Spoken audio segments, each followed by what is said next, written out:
మీరు చూస్తుంది ఇప్పుడు కల్దిండి ఈద్గా కాలనీలోని వైఎస్ శేఖర రెడ్డి గారు ఇచ్చిన ఇళ్లలో చేసిన సీలింగ్ అండి ఇది.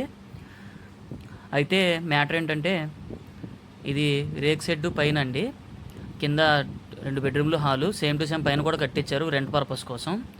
మన వాళ్ళు ఏం చేశారంటే మొత్తం పెయింటింగ్ వేయించేశారు, కింద టైల్స్ కూడా వేయించేశారు. టైల్స్ మొత్తం పెయింటింగ్ అయిపోయింది. ఇప్పుడు పిఓపి సీలింగ్ కానీ జిప్సమ్ సీలింగ్ కానీ వేసుకుంటే మీకు వాల్స్ మొత్తం పడిపోద్ది, పాడైపోతాయి వాల్స్, మళ్ళీ పెయింటింగ్ వేయించాల్సి వస్తుంది. అందుకని వాల్స్ బాగుండాలి అనే ఉద్దేశంతో పాడవకూడదు, మళ్ళీ పెయింటింగ్ ఖర్చు ఉండకూడదని ఇలా పీవీసీ సీలింగ్ వేసుకున్నారు.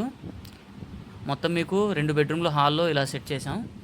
రెంట్ పర్పసే కాబట్టి తక్కువ బడ్జెట్లో కాబట్టి 2 రూమ్స్ ప్లేన్ చేసేసి హాల్లో అలా చేసి మీకు సెట్టింగ్ లైట్ లాగా సింపుల్గా క్లాస్గా అలా వదిలాము. ఏంటంటే దీనివల్ల వాటర్ రేక్ సెట్ కాబట్టి ఇది లీకేజ్ ఉన్నా పైనుంచి వాటర్ పడినా ఏమవుదు. ఇంకోటి ఏంటంటే దీనికి పెయింటింగ్ ఖర్చు అనేది ఉండదండి, ఇది పెయింటింగ్ ఖర్చు ఉండదు. మొత్తం షీట్ మొత్తం వచ్చేస్తాయి మీకు, పీవీసీ షీట్స్ అంటే ప్లాస్టిక్తో వస్తాయి. ధర్మగోల్ లోపల ధర్మగోల్ సీలింగ్ వేసి వేసుకోవాలి. ఇది సెకండ్ బెడ్రూమ్ అండి. ఫస్ట్ చూసింది మీరు ప్రింటెడ్ షీట్స్ అవి కొంచెం సన్నగా ఉంటాయి. ఈ వుడ్ కలర్ మామూలు మీకు వస్తాయి, జాయిలు ఉంటాయి, ఇందులో చాలా రకాలు ఉంటాయి. షీట్స్ వచ్చేసరికి మీకు ఇలా వస్తాయి. 4 లైట్లు పెట్టుకుని మధ్యలో ఫ్యాన్ పెట్టుకుంటే అలా కనబడుద్ది.